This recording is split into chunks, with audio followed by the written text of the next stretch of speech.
Okay, whoa. You gotta bring that shit back.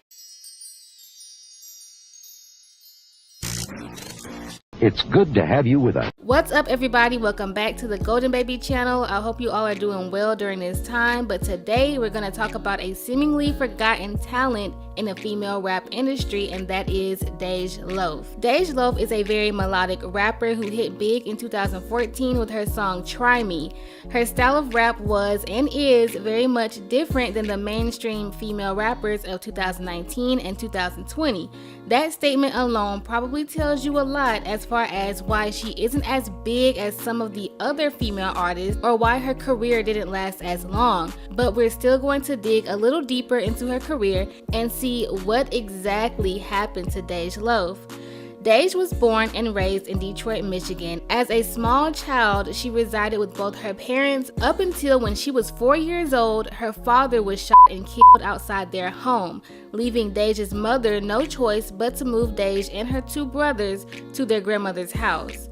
DeJ Loaf has admitted that her grandmother was a drug dealer, and in one of her latest songs, she recalls being 6 years old and witnessing her grandmother deal with those substances. As a child, DeJ used to always listen to music with her mom and her grandmother, and even started writing her own music at age 9. She also took a liking to basketball and said that everybody thought she would grow up to be a basketball player. Fast forward to her teen years, DeJ graduated high school in 2009 and then went on to pursue nursing and university. But after a year and a half, DeJ quit school to pursue music. In 2013, she released her first mixtape titled Just Do It that got her signed to label IBGM. A year later, in 2014, she released Try Me, a song that she was skeptical about putting out at first, but it ended up changing her life. After she uploaded the track to SoundCloud, it just took off from there. Try Me is a successful record that jump-started DeJ's mainstream career. As of 2020, it's currently sitting at 93 million views on YouTube. After Try Me was released, DeJ later signed to Columbia Records in October of 2014 and also released her mixtape Sell Soul under her first label IBGM that same month. She then released her first EP under Columbia in 2015 titled And See That's the Thing, which included tracks Hey There, Back Up, and Desire. Around this time, rumors started going around that she was dating Chicago rapper Lil Durk. The two of them were seen out together a lot, and she was wearing his chain around her neck, and it seemed as if the two of them confirmed their relationship with their collaboration on a song called My Beyonce. DeJ and Durk quickly became relationship goals, even if they never really confirmed or denied the relationship.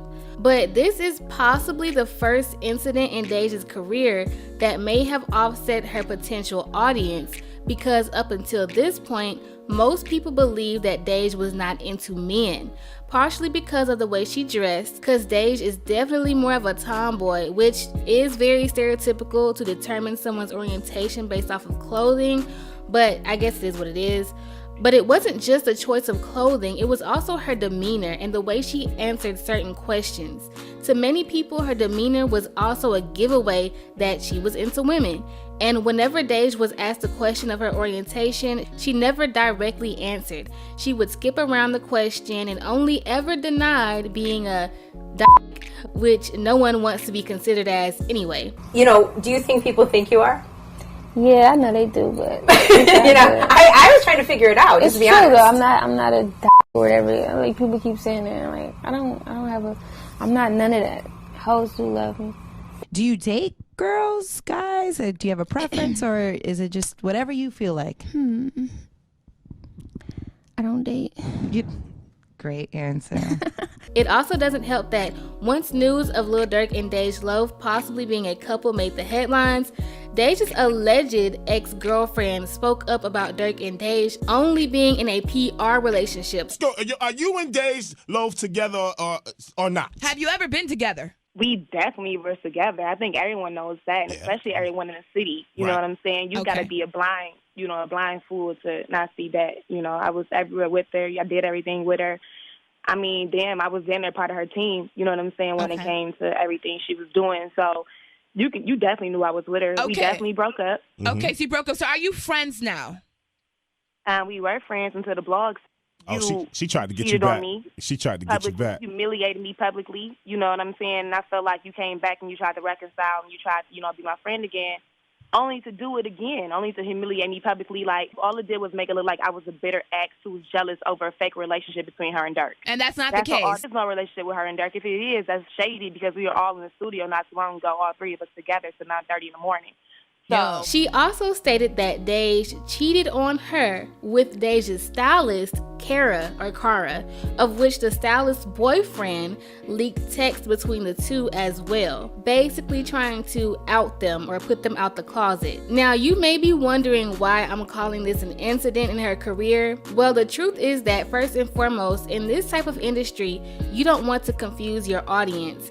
Sure, there are plenty of people who are a part of the lesbian community who rap and sing and have successful careers in their own path. But if we're being honest, unless you are a mostly feminine woman who goes both ways and you're leaning more towards men or you're seen around more men, you are likely to be boxed into a certain demographic, and that could potentially put limits on your career. It's a whole concept that some people probably would need more detail to understand, but that's just another topic for another day. But once again, Dej never confirmed or denied her orientation or her alleged ex-girlfriend, but many people believe that her team and label were pushing her to be something that she's not.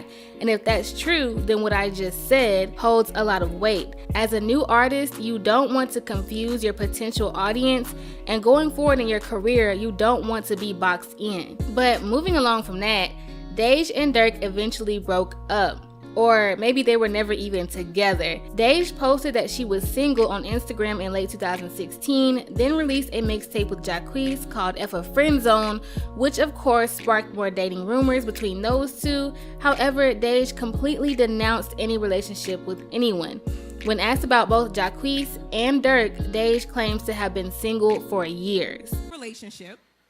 I think so. A little public relationship. Nah. You don't think that was a public relationship with you and Public rumors. Somebody from Chicago? Y'all know who I'm talking about. Who? You can't do that. I don't know. But I've been single for like years. No, you've been single for a minute. Yeah. But you took to your social media and you were like, I'm single. And then there was a response from Jacquees, which I thought was interesting, because he was like, oh, okay, you single. Now, you guys got a mixtape, and the chemistry on that F a Friend Zone mixtape is very interesting. So I want to know how that come about, you working with Jacquees and keeping it in the studio. He's just a cool guy, man. In early summer 2018, Dej released a song called Liberated with Leon Bridges, which is about just being yourself without fear of judgment. At this point in 2018, DeJ Loaf's music was still rap, but also a little pop, with a lot of feel-good, mood-lifting tracks as well. Dej was supposed to release her first official album, also titled Liberated, in 2018, but it didn't make it out. Instead, she released an EP titled Go Dej Go under a label called Yellow World, which I assume is Dej's label. Being that Dej never released an album under Columbia Records, and that she was supposed to release Liberated but it never saw the light of day, could mean that she possibly had some conflict with the label Columbia, as many artists do. That would also impact her career. In late 2019, Dej hinted at her new official album, Cell Soul 2. She confirmed this though after she dropped her new single called Bubbly in February of 2020. She states that Bubbly is a true reflection of her as an artist and as a person, and is the leading single from her new album. She has also been featured on a few songs in the past couple of years by artists like Jadakiss and Tink. So there really isn't an exact answer of why DeJ Loaf, I guess you could say, fell off. Another thing though is that she doesn't rely on her body and appeal to capture an audience, and unfortunately in this society, if you're not willing to do that to some extent, there's only so many areas you can fit into. Also, she's not very active or consistent. She doesn't put out much music at a time, and she's not really doing anything on social media. Once again, with this society, social media is big. Being able to relate to celebrities is big. And for new artists, if you can't microwave a hit song in a timely manner, you risk being an afterthought. So all of those things, including the possibility of having issues with her label, as well as her audience being confused on her image, seem to have affected DeJ Loaf. Still though, her cadence and style of rap is a popular sound. Many artists have been low-key accused of jacking DeJ Loaf's style. I think as an artist, I mean, I don't go in the studio trying to sound like anyone. Like I'm already sure that before I even go. Like I hear what's going on, I hear the sound, I hear what's going on. I'm always trying to just create new things and set trends, and like I say, that's why even today, like that, my melodies are still being used, and people got real life singles and platinum records of my melody. You know what I mean? So talk your shit. So do you ever get tempted, like say if you were in the same room with one of those people on a solo tip, would you address it? Address it like what? Why you steal my shit? Exactly. Why you steal my Right. Get off mine. Just put the swagger jacket on Front Street. I mean, like I said, I came to terms with it. Like, yo, like people are gonna do it.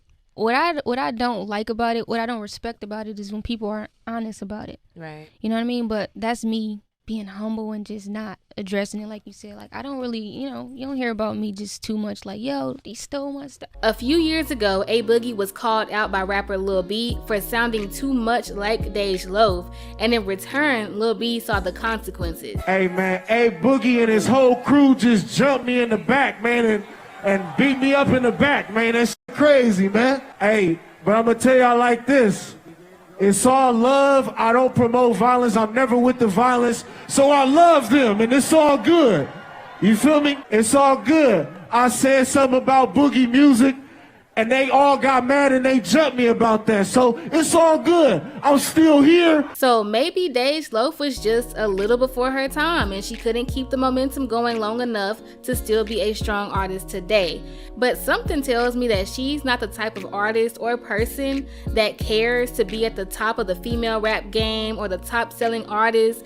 As long as she can make the music that she likes, she gives me that kind of vibe. Cause she really isn't into all the extras and the mess and the drama and the tactics. She very much so keeps to herself, but we will see what happens with this new album. But until then, make sure you drop down in the comments and let me know how you feel about DeJ Loaf and her possible comeback.